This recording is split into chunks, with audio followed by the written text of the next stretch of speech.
Hello and welcome to Soberanía, the Mexican Politics Podcast. I'm your co-host, Jose Luis Granado Ceja, a Mexican journalist living and working here in Mexico City. I'm a staff writer and host of the podcast over at Venezuela Analysis. And as always, I'm joined by my co-host, Kurt Hackbarth. Kurt, welcome to the show. How you doing?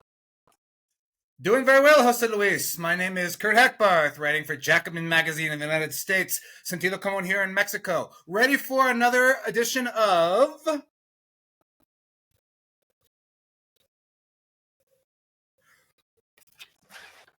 Soberanía. The Christmas edition, the Christmas special. Usually they have the 1 hour Christmas special where something really very serious happens in the show, and that leads all the characters to understand the importance of the Christmas spirit. So here we are. This is actually my original Christmas stocking from when I was a kid that my mother made for me. I can't believe you still have it. But tell me, Kurt, is there anything else in there? Actually, no. Oh, no. No, Jose Luis. Besides that Soberanía tag, there's nothing else. But that's something that can be remedied, can't it, Jose Luis? I think so. With the generous support of our viewers and listeners. Give us a tip, make a donation, become a member of the channel if you haven't already. Of course, a huge thank you to everybody who has been supporting the show so far. We love all the comments, all the positive enforcement. And of course, yes, your donations help keep the show going. So if you're feeling the Christmas spirit and you got a little bit left over in that Christmas present budget, give us a tip, become a member of the channel, and help support Soberanía. There's nothing sadder than an empty stocking. All right. All right. This is our last episode for 2024, but we do have good news. We will be doing a live episode very soon. This weekend, I'll have more details for you, but put it on your calendar, December 21st, 1 p.m. in Mexico City, 8 p.m. in Madrid. Now, why would we mention Madrid? Well, we have a very special guest who's going to be joining us, Sassy Alejandre from Canal Red, an excellent young journalist doing some great work covering Mexico over there for Europeans in particular, so that they can be informed about what's happening here in Mexico in likely very similar way that we're doing here for the North American audience. So this is our last episode for 2024. We're going to take a little bit of a break, but we're doing this live episode, bit of a year, a wrap up, end of year, what can we expect? How's Claudia's government been so far, et cetera, et cetera. So Saturday, December 21st, 1 p.m. in Mexico City, 8 p.m. in Madrid. Please tune in. And of course, we'll be sharing that information on our social media as well. And especially for our supporters from the St. Patrick's Brigade, please feel free to send us questions, because we'll see that little special icon from you. If you want to post inside of our social media channels as well, we're going to make sure we answer your questions in particular as a bit of a thank you as well. So if you have anything burning questions in your mind, let us know and we'll get to them on this special live episode. All right. So, Soberanía, number 39. Here's what we're going to be talking about this week. Mexico's gig workers are going to benefit from a labor reform. Claudia Sheinbaum has been pushing some pretty important labor reforms. We're going to look through a few of them, but we're going to concentrate on this one because this one's big and could set a very, very important precedent for gig workers in North America and, dare I say, the world. This has been a really pressing issue for labor organizers, for people who have become involved as workers inside of this so-called gig economy. This could be how we really improve things for that segment of the working class. It's actually quite extraordinary that Mexico is taking the lead on this one. And of course, we'll see how the capital interests behind Uber, Didi, all the rest of them, how they respond, because I think that's important to pay attention as well and contrast it to some of the experience in the U.S. All right. Last week, we talked a lot about Christopher Landau, the former U.S. ambassador to Mexico, being named to a post in the Secretary of State. But this week, we got the news that Ron Johnson is going to be the U.S. ambassador to Mexico, so formerly Landau's post. And last week, we kind of spoke positively. We're like, well, it's somebody who's familiar with Mexico in a high-ranking place inside of the State Department. But this is a troublesome sign in the other direction. This is not a good character. Bad news for Mexico in terms of this pick. We'll see how he actually behaves. But fortunately, in his case, we have precedent of seeing what he was like as ambassador in El Salvador, which I think has a lot of lessons for us. We're going to be talking about protection for indigenous peoples. So we mentioned many times on this show this huge reform guaranteeing constitutional rights to indigenous peoples and Afro-descendant peoples here in Mexico. Well, this is the follow-through. This is how you actually make it happen. And I saw some debate online about, is Mexico a settler state or not? I think these are kinds of important questions because this is how, given the framework that we are operating under in this present moment, what it looks like to actually try to advance in processes that lead to indigenous self-government, rule, emancipation, et cetera, et cetera. And as usual, our two favorite segments, Good News from Mexico and Losers and Haters. So in the good news, we're going to talk about the Mexican reaction to Claudia's letter to Trump. And in Losers and Haters, well, some of our least favorite commentators made the pages of the LA Times, once again, spewing their nonsense, and so we're going to break that down for you. Okay, moving on to our first topic. Mexico pushes for historic labor rights for gig workers. Now, this piece is from October, but I thought I would share it first because it gives us an idea of what is actually happening here. I'm going to go ahead and read the lead of this article. Delivery workers and drivers for digital platforms such as Uber have won presidential backing for sweeping new rights in Mexico after the government said it would overhaul its labor laws. Unions hailed the reforms as a big win for the more than 600,000 underpaid, underprotected workers, saying the announcement could have a domino effect in the region. Currently, app-based workers are considered partners of popular apps such as Uber and Rappi, so are denied the labor rights that are accorded to other workers in the country. But President Sheinbaum said she would introduce a reform to the federal labor law, which has not been included to include digital employment, in a move that will extend its many benefits to app workers. So there you have it. And the reason we're bringing it up today is because the lower house of Congress, with a supermajority led by Morena, approved it. So this is moving forward. And the Senate did as well. It's approved. It's done. Approved. It's done. It's a done deal. Yeah. All right. So Kurt, I wanted to hand it over to you. Why is this significant? I mean, we can see things here on the surface. You know, we're talking about a huge segment of the population that works in the so-called gig industry. They will now be considered formal workers. I mean, the entire story around Uber has always been like, no, these are contractors. These are partners. They're not employees. We don't do this. We don't do that. And this is basically calling all of these app companies on their bluff. You guys are actually employing these people and you should treat them as employees. What are the implications of that? Kurt? That's exactly right, Jose Luis. This is important, as you said, because it affects more than 600,000 gig workers in Mexico.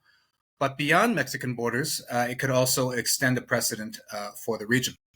Now, we've talked in this program at length about the Morena phenomenon, which has gone against the international phenomenon of class de-alignment, which we've seen with social democratic parties across the global north, right? And not only, where traditional social democratic parties have turned their backs on the working class and have consequently lost working class votes from the Democrats to the French socialists, to UK Labour, to PASOK. We could go on and on, right? What we've seen in Mexico is a contrary and very welcome phenomenon of class realignment, where working class votes, which were dispersed in the 2018 election across parties, came home to Morena, figuratively, in the midterm elections of 2021, a phenomenon which increased in 2024, where working class votes flocked to Morena, but at the same time, they didn't lose middle class and upper middle class votes. It's in expanding on its middle class base, but also maintaining its cross class coalition. Right? Why did it do that? Well, as we've seen over the course of the first term, a raft of worker-friendly legislation, and that includes annual minimum wage increases, which we talked about in the last program. Will continue in 2025 with a 12% increase. Right? A reform to outsourcing, which makes it illegal for companies to outsource their core functions. They can only outsource secondary functions, and with regulations. Increased profit sharing, increased vacation days. Right? And also, this is part of Morena's and the Cuatro T's efforts to extend Social Security protections to people that are not otherwise protected. One first block of people was domestic workers, people who work in homes as employees for families. Families are now required to cover their domestic workers with the Social Security system. Independent journalists, which came very close to home here, independent journalists can now be covered by the Social Security system. And now this extends to gig workers. Right? What does the law say? The law specifically says that anyone who earns the equivalent of the minimum wage per month must be covered with Social Security protections by these gig companies, right? Anyone who makes the minimum of monthly minimum wage must be covered by Social Security protections. The standard Social Security protections of the law, which includes health care, it includes contributions to housing benefit, it includes contributions to your pension accounts, right? The standard Social Security benefits. Right? It's a big deal. Right? And not only that, the law will also cover workers against workplace accidents. We know, right, how gig workers have to, a lot of times, on bikes or on motorcycles or on cars, in very dangerous conditions in, megalopolis like Mexico City, be rushing to get to their next, delivery, right, because they've got the app, pressing on them, and have to work a lot of times in very, dangerous working conditions. So the law provides for benefits, it provides for accident insurance, but at the same time, it allows workers to maintain the flexibility that those apps are known for. So it does maintain that balance. You can still choose your times, you can still choose your slots, you can still choose your hours if you can't work a certain day, right? So you're not locked in to a certain schedule. But if you hit that minimum wage threshold, the benefits kick in. If you're under the minimum wage threshold, you'll continue to be considered an independent contractor. The law also includes stricter rules with regards to firing. It includes greater oversight for hiring drivers, because there have been a series of cases of course, sexual assault with drivers, right? And also protections against harassment, which is very, very important in light of some of these really ugly cases. Right? Uber and Lyft and others are going to have to be assume greater responsibility for people, their hires, right? The Social Security part alone will cover some 272,000 workers, and the workplace insurance element will cover some 658,000 workers, right? So there you are, Jose Luis. This is part of what Morena and the Cuatro T have done well so far, which is work in favor of their working class base. Right? And that includes, they said, minimum wage, outsourcing, profit sharing, vacation days, and now extending this to the gig economy together with domestic laborers and independent journalists. The pending reform, which of course everybody is waiting and pushing for, is the 40-hour work week. And that has gotten the most blowback from, the corporate sector. So that's gotten, pushed along, although the president has said that she is in favor of it and wants to include it gradually over the course of her term. We want to see that happen. But this is a big deal. It's a big deal precisely because, as we'll talk about in a minute, this is something that was overturned with a $200 million campaign in California, right, Jose Luis?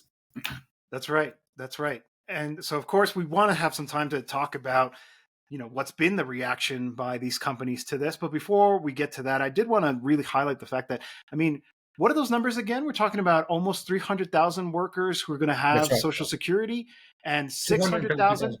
Yeah. That's extraordinary. We're talking a huge segment of the population. And of course, we have to remember the history here, which is that many of the people who are in the gig economy were perhaps formerly in the informal economy. And what is the informal economy? Well, in a lot of ways, it is the product of the neoliberal era. It was when the working class was virtually abandoned, when the countryside was literally abandoned, and people were forced to come to the cities to find other means of survival and working in sort of the fringes of the economy. And as we know, the informal sector in Mexico is really big, but this is huge. This is about bringing many of those people in and actually being seen as part of the formal economy and all of the rights and protections that implies. It sounds like this is basically the wish list of all of the organizations that have been organizing around this actually come to pass. And what did it take? It took a government that had a willingness to embrace these labor-friendly policies. And I think it shouldn't be understated, the impulse coming from the executive saying, this is important. Yeah. This is the kinds of things. And again, and doing it very early on, making sure that the message is clearly sent from the beginning. And I agree with you as well. When it comes to the 40-hour work week, we have to push more on this one. It seems to be the one that causes the most kind of pushback from capital. So I think it's important to have that grassroots mobilization. This is one of the ways you can do it. and be like, listen, we're already advancing. We're already doing this, this, and that. So help us to push back against the forces that are pressing up against us to keep this from happening. And I wanted to That's right. switch here to what you were saying here. What was the reaction to something similar in the United States? Can you share with us that perspective, Kurt? Well, by contrast, and I know we've got a lot of viewers from California who are certainly very pending to this. In 2019, the California State Assembly passed AB 5, and AB 5 would do something very similar to the Mexican law, which is cover gig workers, with basic protections, right? So Uber and Lyft and the others organized a ballot measure, right? The Prop 22. And just recently, Prop 22 basically overturned AB 5, or it carved out an exemption in AB 5 for the gig economy. And that won with 58% of the votes, right? Sad. Very sad, right? Of course, they threw money at this. I think this was the most expensive ballot measure in the history of the United States, if I'm not mistaken. It underlines the importance of this for the gig companies. And let's not forget Kamala Harris's, brother-in-law is a big Uber exec there. So, the Democrats are no help in this at the national level. Although this was passed by Democratic legislature in California. But, they managed to outspend their opponents 20-1 on this. 20-1. And they managed to convince, people in California to vote against effectively their own interests with scare tactics that it's going to raise prices and raise this and raise that, right? Or we'll pull out of California, right? And it's just so gratifying that Mexico did not fall for those same kind of blackmail tactics, right? Because they tried the same arguments. Prices will go up. I don't know if they even managed to try to invent they're going to pull out of Mexico, because they're obviously not. They're obviously not going to do that, right? And Moreno went, fine, call their bluff, right? If you want to pull out, go ahead. And it passed, and it passed very quickly, despite the fact that there were plenty of lobbyists hovering around, the Senate trying to get this stymied or postponed, whatever else. So kudos to them for not doing that, right?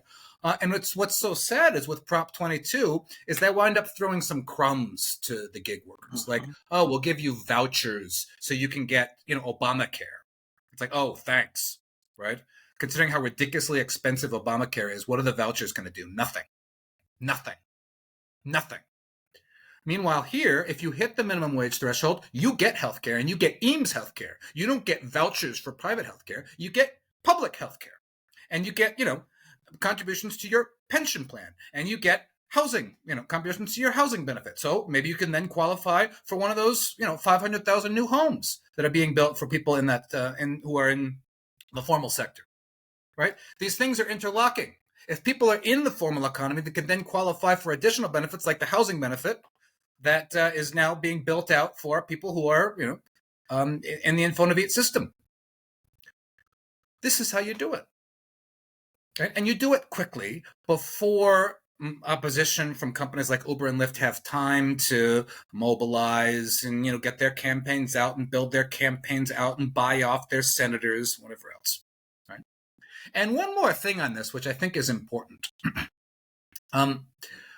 One of the benefits of the Mexican political system is that parties tend to vote in a block. It's a block voting system. And that gets criticized. Like, oh, well, people can't vote their conscience and whatever else. But when it comes to passing important reforms like this, get it done. You get it done, right? Whereas in the U.S., they always have the constant rotating villain of senators that can then get bought off for one thing or for the other. And they always pretend that, oh, we wanted to pass these things, but for one senator. Oh, but for two senators. And it's always the rotating villain of who's going to be the senator this time that blocks something. So there's something to be said for block voting, which is kind of a semi-parliamentary system. But just, when in this imported PAN Senator Javier Corral announced that he was going to be voting against an important measure, he got a lot of crap for it on social media, and rightfully so, because, people want those senators there to vote for the agenda that they voted them in on, right? And this is when you see that block voting has its advantages as well, right? One final comment on this topic here. I saw this tweet from David Adler from the Progressive International. He says, Claudia Sheinbaum is putting on a masterclass in effective left populism. This week, another major reform to deliver rights to digital platform workers, quote, while maintaining the flexibility of the business model, end quote, with direct-to-camera communication about its contents. And it's true. Here you can see this video, Claudia Sheinbaum explaining point by point who benefits, what's this about, and in fact, actually, even mentions that fact that the argument against us has always been, well, the whole point is the flexibility of this model and people can jump in and jump out. Some people are only doing it for a little bit of extra cash as a side gig. That argument becomes moot. And it's been directly communicated. I think there's a lot to be said about, as you said, not just proposing and implementing, but actually communicating that strategy as well to the population so that they have an understanding of this government is doing this for this reason. Right? Before you get all of those smear campaigns that inevitably are likely going to come from these kinds of apps and their PR campaigns, right? That are going to say, oh, no, this is terrible. Now you're not going to be able to order your favorite hamburger or whatever, right? Beating them to the punch, delivering this message. I share this observation by David here about this kind of effective communication. And yeah, right, sure, call it what it is, left populism. But, it's resonating with the working class. It's pointing to the successes and also pointing to where still work needs to be done, like we talked about the 40-hour work week. All right. Moving on to our next topic. Ron Johnson, U.S. Ambassador to Mexico. Okay, Ron Johnson. Like I said at the intro of this program, last week we talked a lot about the former ambassador to Mexico, about his position inside the Department of State, viewing it as, in some ways, a positive sign for Mexico. But this one, undoubtedly, very negative sign coming from the incoming Trump administration. Ronald Johnson, Trump's hawk in Mexico. The headline here from El País, the ambassadorial candidate will be responsible for faithfully implementing the immigration and anti-drug policies of the incoming Republican president. Now, you've done some work here on who Ron Johnson is, so I'll hand it over to you, Kurt. Why should we be worried about Trump's hawk in Mexico?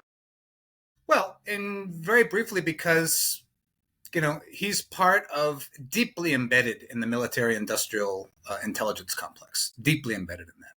That's who Ron Johnson is. Ron Johnson is a former Green Beret. And then after his, military experience, he was a pilot, right?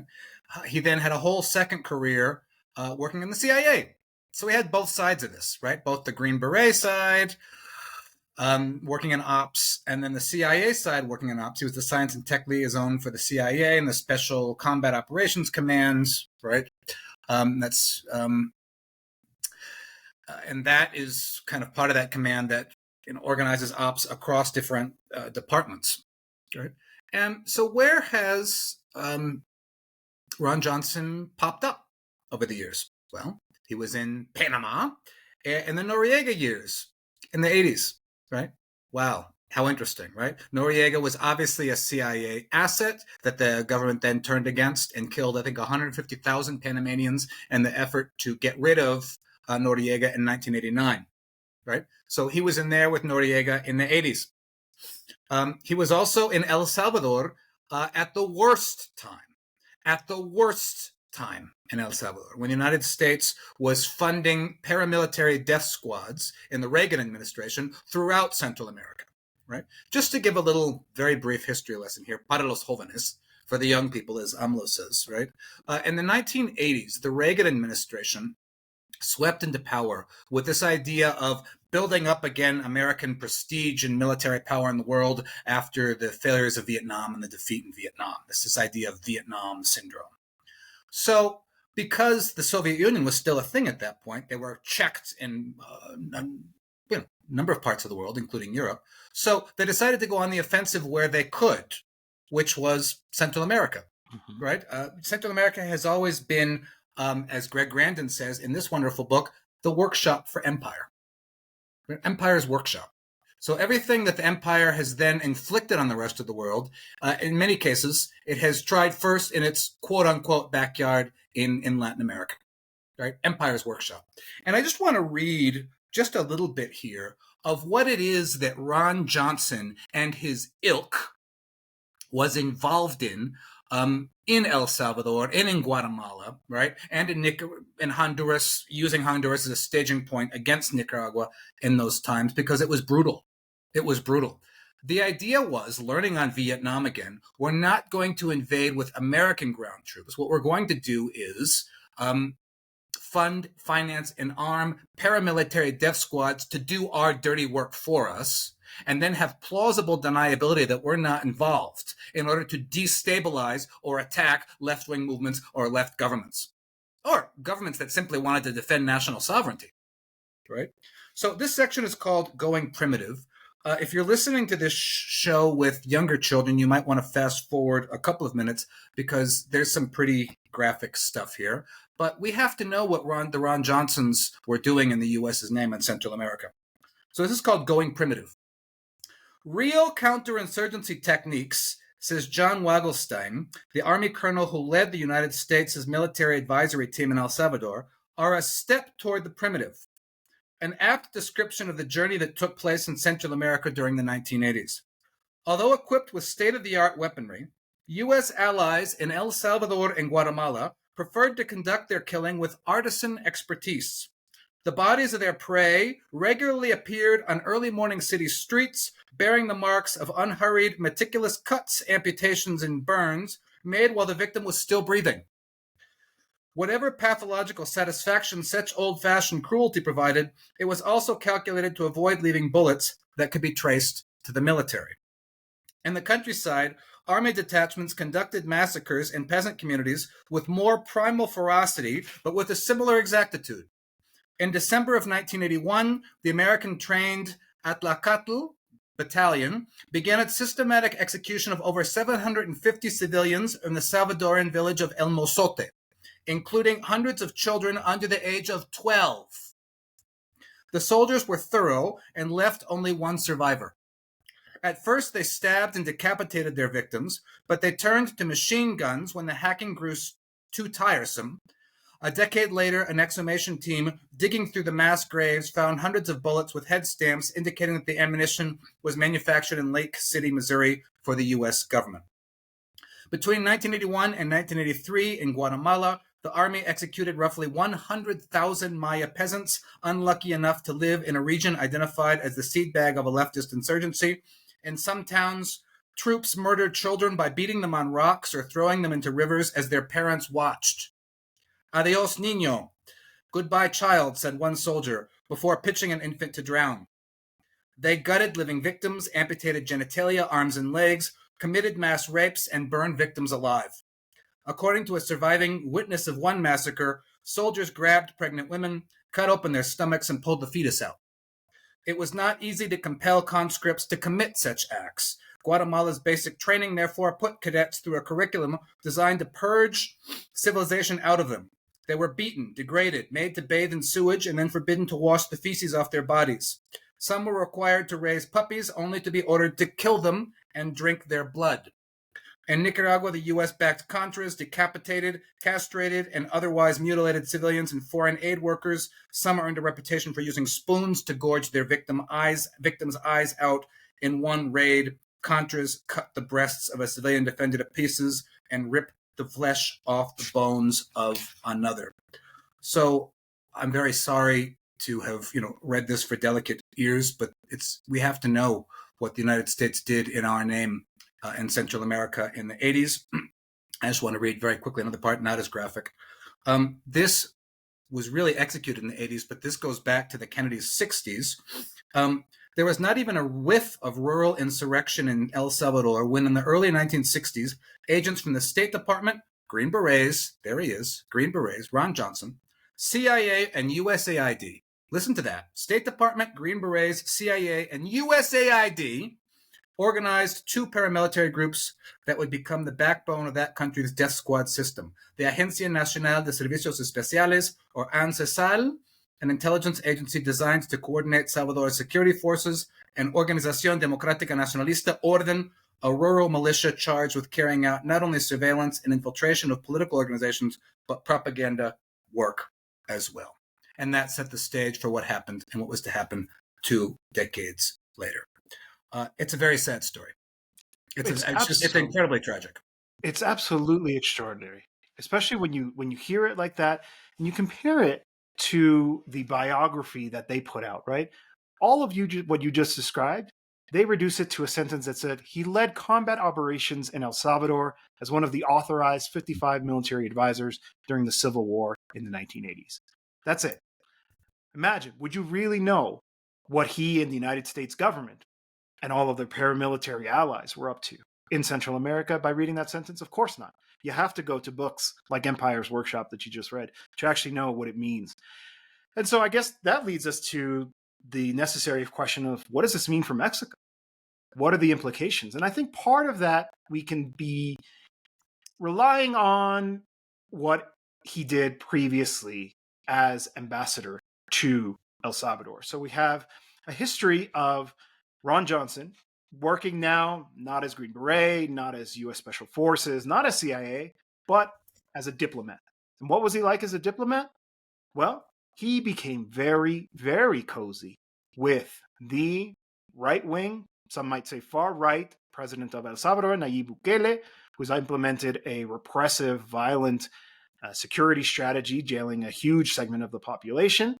We'll get into a little bit of El Salvador's policy if we have some time here on this program, but I think it's important to highlight that Ron Johnson didn't just do the job of representing the United States in El Salvador. He became a friend, a close confidant of Nayib Bukele and his policies in the region, very, very, very supportive of his security strategy there. In fact, even won him a couple of awards from El Salvador for his time there. And so, we have to understand that his designation as U.S. ambassador to Mexico is obviously in part due to what he did in El Salvador while he was ambassador, not just what he did when he was involved with U.S. operations there during the Civil War in the 80s, but what he did very recently during Trump's first term here. And I do think that is worrisome news for Mexico. Now, if we go back to this other headline that we started, right, we said, faithfully implementing immigration and anti-drug policies of the incoming Republican president. I think any ambassador was going to be tasked with that. Anybody who would have been picked for the Mexico relationship. It's obviously one of the things that Landau has been really harping on, immigration and drugs, blah, blah, blah.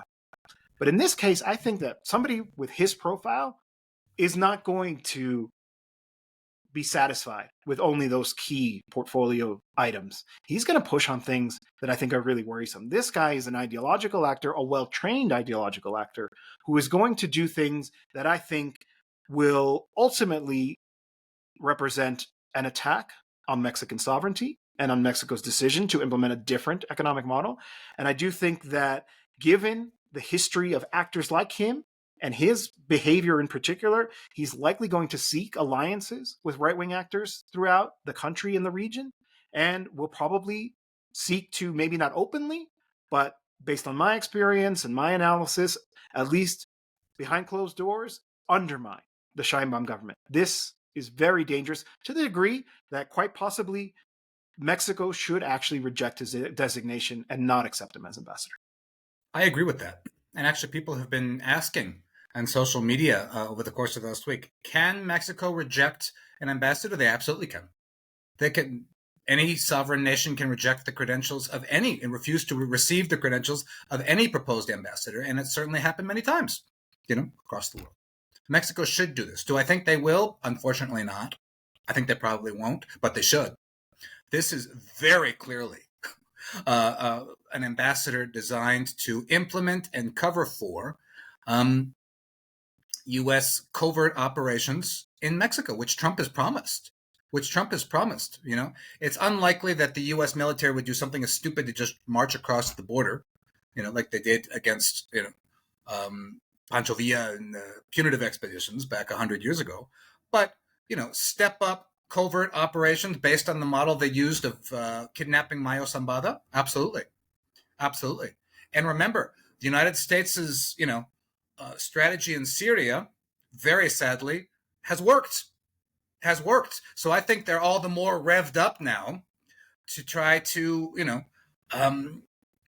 try these kinds of things elsewhere. And if we look at Johnson's, the rest of Johnson's bio, He was in Yugoslavia during the Balkans War, right? He knows all about balkanization and dismantling a country, right?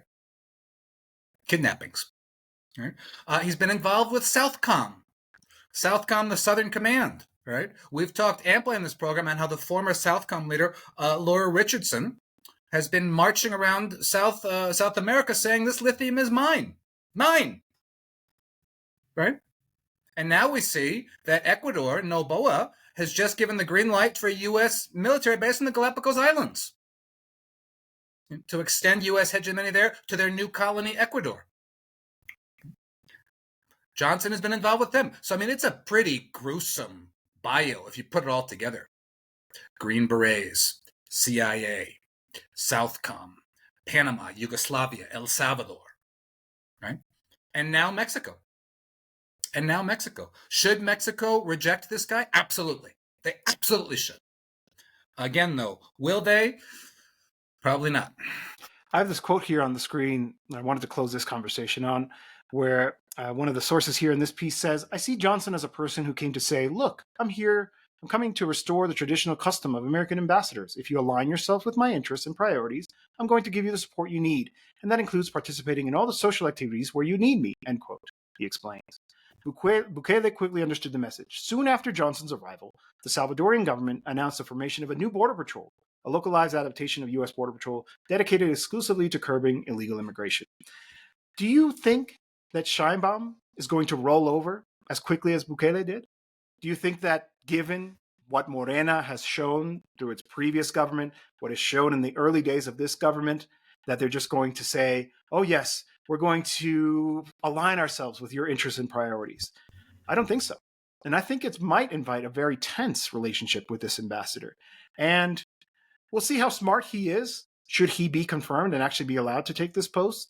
Because if he overplays his hand, he could very well get his marching orders as well and become persona non grata. Mexico will not tolerate a U.S. ambassador meddling the way that the previous Ken Salazar did, right? Constantly trying to intervene in the national debate, national discussions around key domestic issues.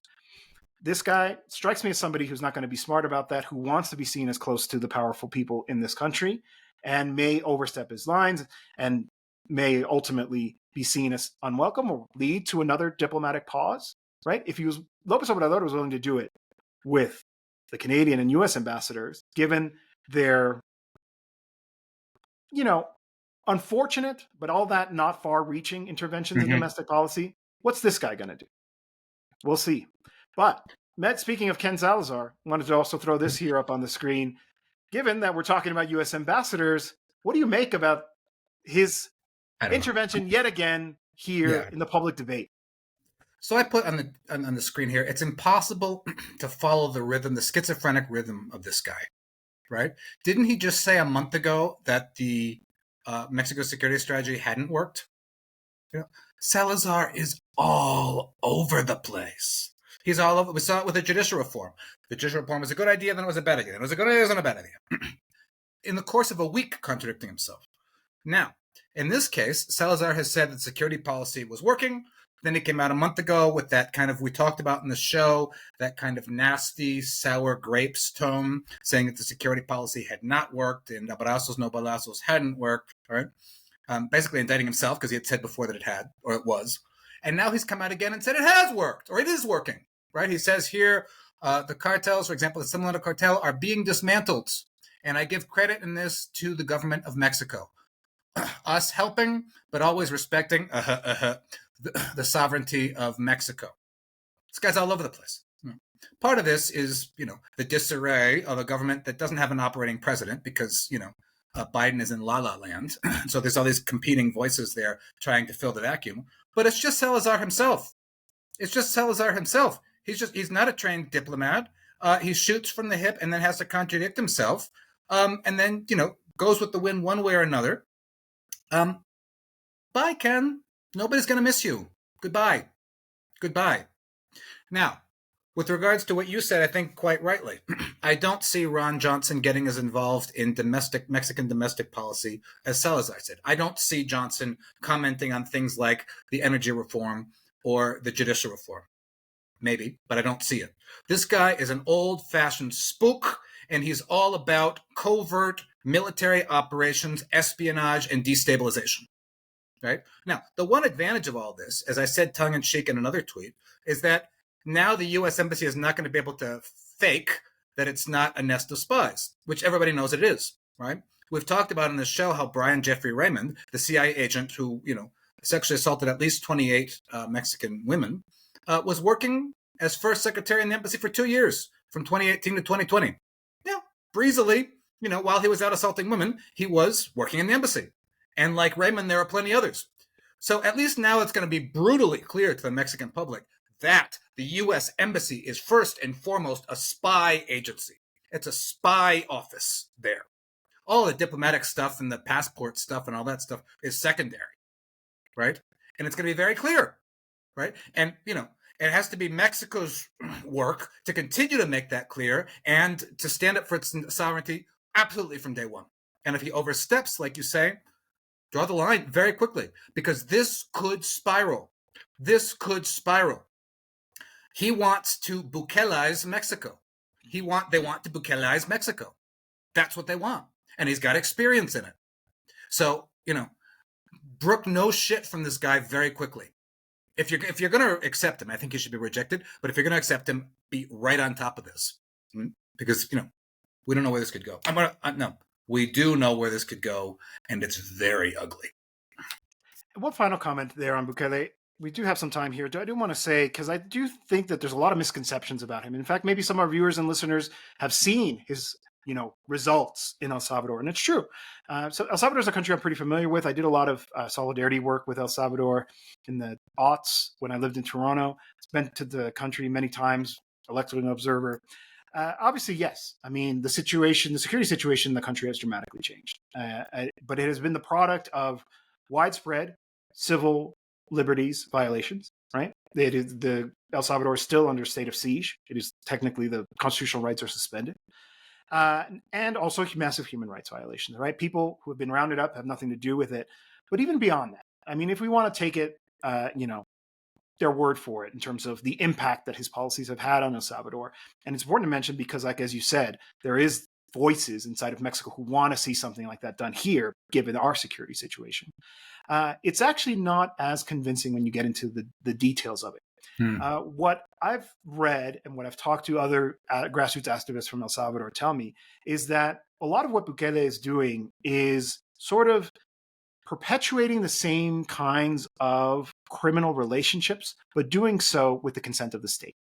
So whereas a lot of the organized crime activities are still happening, but they're happening under, the, let's say, non-observant eye of the state. So they're aware of it, but they're not interfering in so long as they don't affect the civilian population.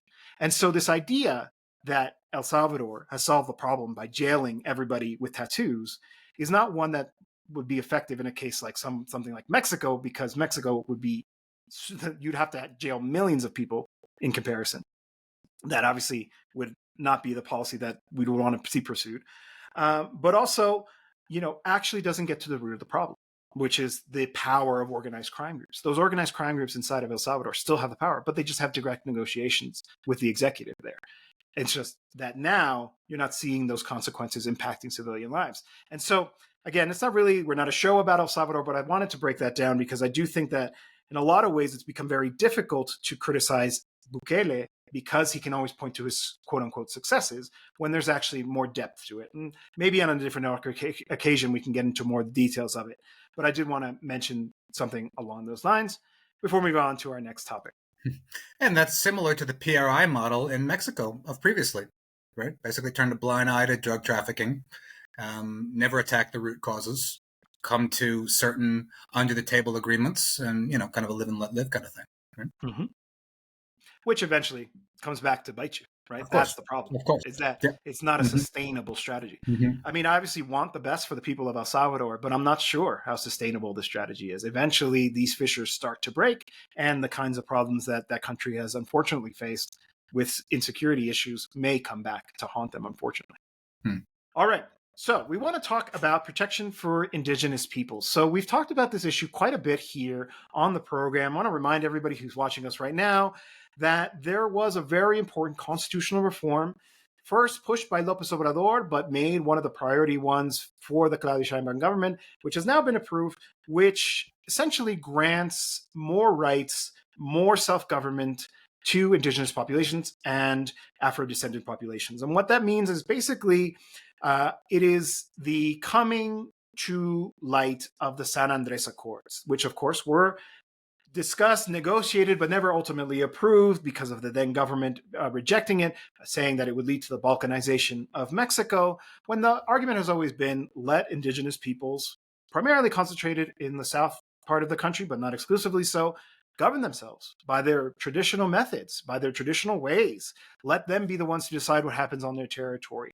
Let them have the ability to petition as a group, not as individuals, before the legal system. And so that's what this reform did. But of course, the Constitution also includes many, many positive things that don't actually translate into reality here. And so we wanted to highlight this, right? So they have now created the mechanism for the implementation and protection of the rights of Indigenous peoples. And what this is coming together all of the different elements of the federal bureaucracy, anybody who is involved with issues that directly or indirectly affect Indigenous peoples in this country. So to provide for better coordination and actually protect the rights of Indigenous peoples here.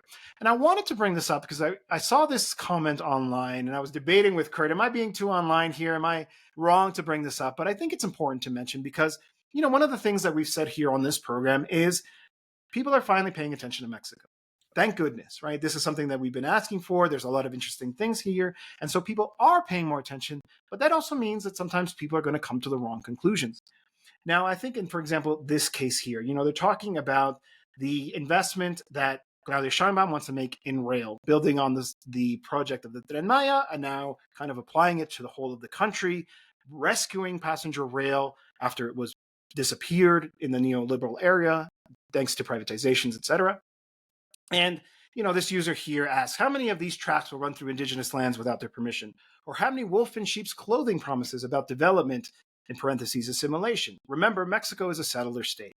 So to begin with this segment of the conversation, Mexico, I actually disagree, is not a settler state. I think we have to use the correct terms. I think possibly the argument could be made that it is, but I think it is not correct to try to take the experience of what I do think are settler states like the United States and Canada and superimpose it onto Mexico. These are very different histories, very different realities.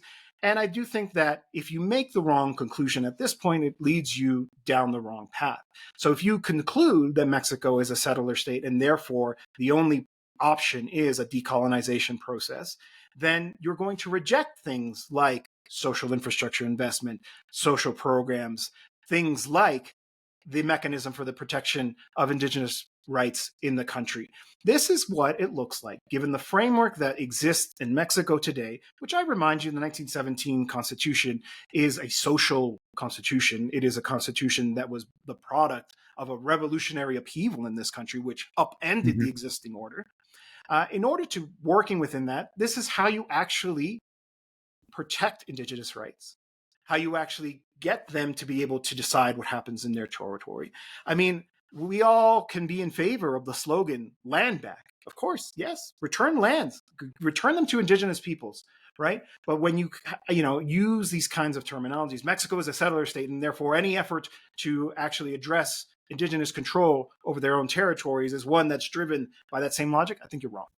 And I think you're actually negatively impacting the potential for Indigenous peoples to exercise more autonomy, more self-governance, to actually be able to push back on capital encroachment onto their territories, which is what we're actually all fighting for, right? Is that not why we have these kinds of framework? Or is it just, a pissing contest to see who's more radical on Twitter?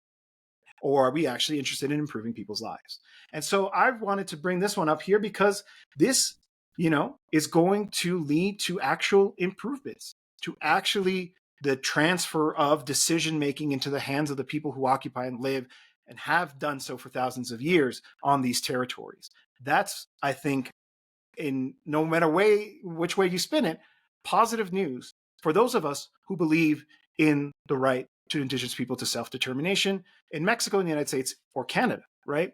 Again, I don't want to confuse people in saying what happens in Mexico can be superimposed onto the United States, a very different history there, a very different constitution, likewise with Canada. But I do think that paying attention to this shows us what it looks like when you can actually link different struggles. We started this program talking about all the advancements for workers, right? For the proletariat in this country, right? But that same block, that same political project is also advancing things when it comes to indigenous people in Mexico. I think it's a really important point, and it's something that I think all of us who do journalism in Mexico have to be very aware of, right? Which is that despite certain superficial similarities, Mexico is a profoundly different culture with a profoundly different history, certainly from the U.S. and Canada. And we have to be very aware and careful to not project U.S.-Canadian realities onto the Mexican one. Right? And at the same time, we've always on this show promoted, cross-cultural understanding and, of course, cross-cultural or cross-border organization, especially with regards to the working class and union efforts and such. That has to come from a basis of the understanding of, of the differences as well. And I think what you just pointed out is an important one. It was really interesting in the ceremony when they announced this mechanism that the indigenous reform has now been translated into 57 indigenous languages in Mexico, with 11 more on the way. Right? Just to give an idea of the complexity and the intricateness of this. How many indigenous languages exist in Mexico? How many cultures? How many dialects of those languages? Right? How many traditions? In histories behind that. One of the big, I think, successes of López Obrador's government was returning land to the Yaqui peoples, who were mistreated during the Porfirio Díaz and by Benito Juárez, we have to say that, post-independence, right? And now it looks like the Sheinbaum government is going to do something similar with our Muri population, right? With a process of, again, restitution and returning lands, right? So let's be sensitive to the Mexican difference here and how Mexico is pushing ahead on this in a historic way through this constitutional change, right? And try to see it for what it is from where it is, right? Rather than trying to project an outside view on it. And let's have these debates, right? If there's somebody who's watching this and says, actually, I think Mexico is a colonial settler state, put it down in the comments. Let us know. I'd love to read your opinion. Tell me why you think I'm wrong. And we can have a rich, positive debate that is aimed at actually improving the situation for all of the populations that we are in solidarity with. All right. Moving on to the good news from Mexico. This one's going to be really quick. We talked a lot about Trump, Sheinbaum, who had the right response, what did Mexico do vis-a-vis Trump compared to Canada? And we said, in a lot of ways, Claudia's position, which I remind everybody, in case you didn't watch that episode, writing a letter, a very strongly worded letter, outlining everything Mexico has done, but also saying if you impose tariffs on us, then we're going to have some reciprocal policy and also impose some on you. And that's going to destroy the relationship. I don't think it's a good idea. Trump and Sheinbaum later had a conversation, which apparently was very pleasant. Remind everybody that Trump actually got along famously well with López Obrador, and I think some of that is rubbing off on Claudia, which is good news for Mexico and the bilateral relationship. But I wanted to mention this. So this was a poll that was done for El Universal, Heraldo Media Group. Mm-hmm. So this was a poll done for the Heraldo Media Group, and it shows widespread support for Claudia Sheinbaum and her strategy with Trump, showing that 85% of the population were in support of her strategy to write this letter, to confront Trump directly, to basically not roll over, not go running off to Mar-a-Lago like Justin Trudeau did, and actually stand up for Mexican sovereignty and to defend Mexico's interest in the bilateral relationship. So that's, I think, something worth highlighting because, there's been this effort, and we're going to get to that in Losers and Haters now, to try to recast this as being a mistake. And the truth is that, one, Trump seems to have backed off. He seems to be far more interested in provoking Trudeau, has backed off of Mexico, and the population here says, yes, Presidenta, you've done a good job defending our interests.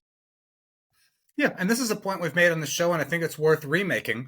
One of the advantages that Mexico is going to have as it goes into this period of contending with the tariff issue and then the revision of the free trade agreement in 2026 and leading up to 2026 is that the Mexican population is far more behind Sheinbaum than the U.S. population is behind Trump or the Canadian population is behind Trudeau. Right.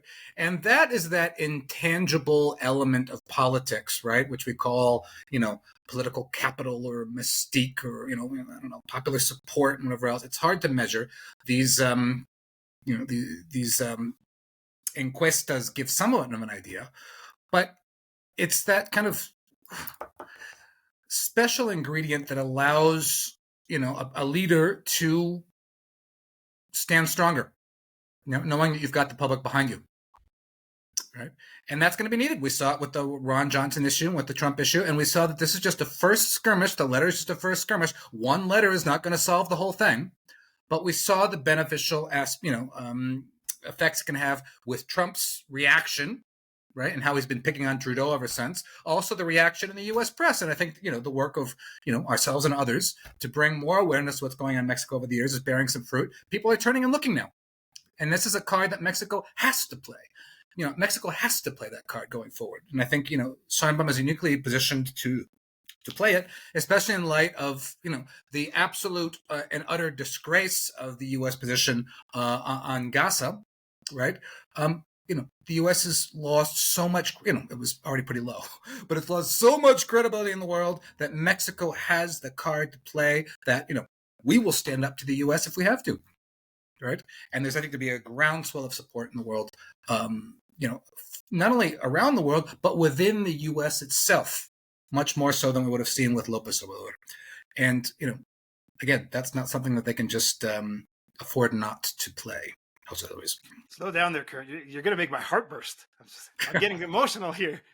But other people don't think like that. And that brings us to our final segment of Losers and Haters. And this week, we're looking at a piece from the Los Angeles Times. Mexico cracks down on drugs and migrants. Here we go. Enough to stop Trump drafts? Well, let's see. So let me just go ahead and read a little bit of the lead here, and I'll let you take it over because I know you've had some time here to break down this article. But here we go. In recent days, Mexican President Claudia Sheinbaum has touted her country's largest ever seizure of fentanyl and highlighted multiple crackdowns on migrants headed towards the United States. She was speaking to the press, but her most important audience is U.S. President-elect Donald Trump. Her campaign is widely seen as a desperate effort to head off the pledge to impose a 25% tariff on Mexican goods when he takes office next month. And then it gets into all of the people who think it's a desperate effort, but some of these names are be familiar to fans of this show as being people who have shit opinions. Kurt. So, my God, what ridiculous, lazy journalism from Patrick McDonnell, foreign correspondent at the Los Angeles Times. Just the worst, laziest journalism. Right? Just a rehash of the worst opinions from the worst people that have zero credibility within Mexico, precisely of the crap opinions that they've dispensed for years. And, I'm talking about people like Jorge Castaneda, foreign secretary under Fox, who's become a laughingstock in Mexico, an utter laughingstock, and whose big contribution to the last political campaign, this last presidential campaign, was saying that Claudia, was that Xochitl Galvez had to go negative, and she wasn't going negative, right? Trying to import the most vile and dirty of the U.S. political tradition and inject it into the Mexican political campaign. Someone who has zero credibility left with the Mexican public. Zero. Jorge Castaneda. And you've got Castaneda saying, the Sheinbaum administration was clearly not prepared for Trump winning the way he won. And Trump saying the things he said since the election. Says who? Based on what? You think that the Sheinbaum administration did not war game a scenario of Trump winning when Trump was ahead in the polls throughout the entire U.S. campaign? Or it was neck and neck? Right? Interesting that Kamala Harris internal polls never had her winning. Yeah. They're telling on themselves. They did not predict that Trump they were unprepared. You didn't. Yes, that's exactly right. they, because they're all plugged into this, democratic kind of machine up there, Yeah. right? They thought Kamala was going to win, right?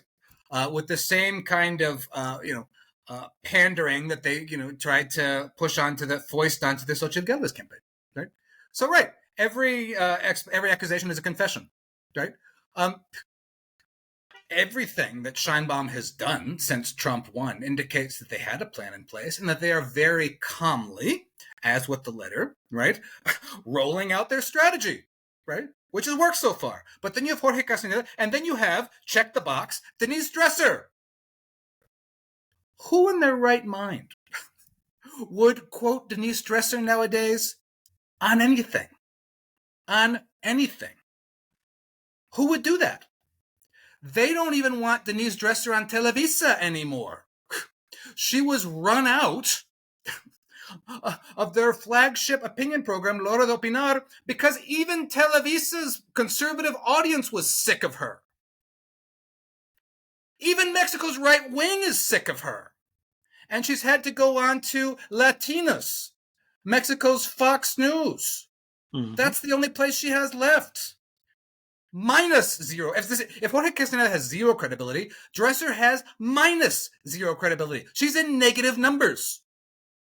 But of course, Patrick McDonnell here chooses to trundle her out in this supposed analysis, pathetic, almost a parody of itself analysis in the Los Angeles Times. Speaking of parody, I'm sorry, I have to jump in here. She's quoted as saying he's not, referring to Trump, going to call her mi amiga Claudia or sit and drink tequilas with her. That's a racist caricature of the Mexican coming from Denise Dresser. And yet somehow she still gets phone calls from these correspondents. Update your Rolodexes, people. Fine, you want to talk to liberal ideologues, go ahead. But don't introduce this kind of garbage. All you're doing is perpetuating racist stereotypes. It's unbelievable. And not only that Denise would say it, but that the Times would print it. The Los Angeles Times would say, yes, that's a great quote. I'm going to throw that in there. Haha, Mexicans drinking tequila under the cactus with the sombreros over their faces, right? God damn, that pisses me off. Well, and this, as if it weren't obvious that Dresser weren't, a machine for cranking out racist comments. We talked about in the show this whole idea of her saying, what was it, a few months ago, right? That Morena supporters should go and live in Iztapalapa. Yeah. Right? And that's just one of, constant things she says. She went after Andrea Chavez, right? Mm-hmm. The senator from Morena, right? I mean, it's just beyond the pale kind of stuff, right? I mean, this is somebody who should not be in respectable punditry at all, and only appears in places like the Los Angeles Times, who appears not to know or not to care, right? And as if Jorge Castaneda and Denise Dresser weren't enough, there's also Eduardo Guerrero, security analyst, who writes for El Financiero, a conservative newspaper, and Nexos, a conservative magazine in Mexico run by the same elite interests.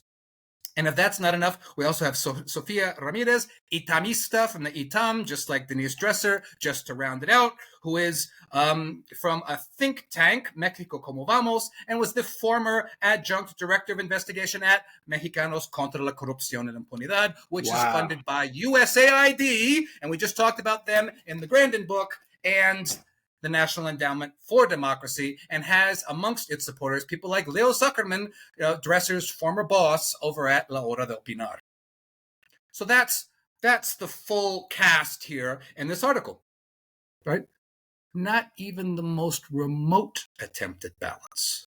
Not even the most remote. And not even the most basic remote journalistic ethics to say who these people are and what their backgrounds are, so that people can evaluate from the United States if their opinions are worth listening to, right? What's Castaneda's background? What's Dresser's background? What does the ITAM mean in the context of Mexican politics? What does Nexos magazine imply in the, context of Mexican politics? Because they're banking on the fact that, English language readers won't know. If you say in the U.S., so-and-so person commented and writes for the National Review, most people are going to understand immediately what that means. Oh, National Review, all right. But when they say the same thing with someone who writes in Nexos, They're banking on English language readers not knowing that they're loading up these articles with people who have zero credibility within Mexico itself. But they're trying to paint them as experts in their fields. To sell them a lie. To sell them a lie. This is a lie. This is not even true. Listen, one of my favorite quotes is, political analysis is not giving a narrative to your political opinion. So if I saw what Claudia was doing and I was like, I don't think that's going to work, I think Trump is going to pull a fast one on you, I would say so. Because it's not useful to give a narrative to our opinions, because then we're going to get it wrong. Like I just finished saying in the previous segment. Right. This is a lie. This is not going to help you understand the U.S.-Mexico relationship. I don't know who's reading this article, but it's not going to give you clarity about what should come next when, yes, there is an admittedly very unpredictable figure in Trump. They're selling you a lie. Mexico is not panicking. Mexico is not throwing its strategy out the window. Mexico did not say, oh no, we never predicted Trump was going to win. What are we going to do now? None of that happened. And in fact, there actually is a case of that in Canada. You could write this article about Canada, which actually, and I'm not the only one who thinks this, who thinks that Trudeau is basically blowing it right now in terms of his strategy with Trump. And yet the piece that makes it into the LA Times is the one that casts Mexico in a negative light, using the same characters as always and using even racist tropes. Unbelievable. And finally, it's just lazy. It's just lazy. It's just broadcasting. I'm not curious enough to investigate this more. I'm just going to pull out the same names as always because it's just easiest. Oh, okay, there he is. Call him. Oh, there she is. Call her. That's it. It's the laziest, lowest common denominator journalism. And then they dress it up to make it look like they, interviewed 4 experts. Right? And they're just lying in your face because they don't care. They couldn't care less. Right? It's the easiest. It's just the easiest route. Right? Actually investigating and researching and finding other names and other analysts and really thinking and digging a little bit more takes more time and takes more effort. These people don't want to do that. Well, that brings us to the end of another program here on Soberania. Kurt, any last words here before we say goodbye? Well, I'm just, here it is again. Here it is again. Empty stocking is sad. What's that? Oh, I think I just saw a moth fly out of there. Yes. Anyway, if you want to donate to us, we'd be very happy. Not required, of course. We do not put anything behind a paywall at Soberania, and we're not going to.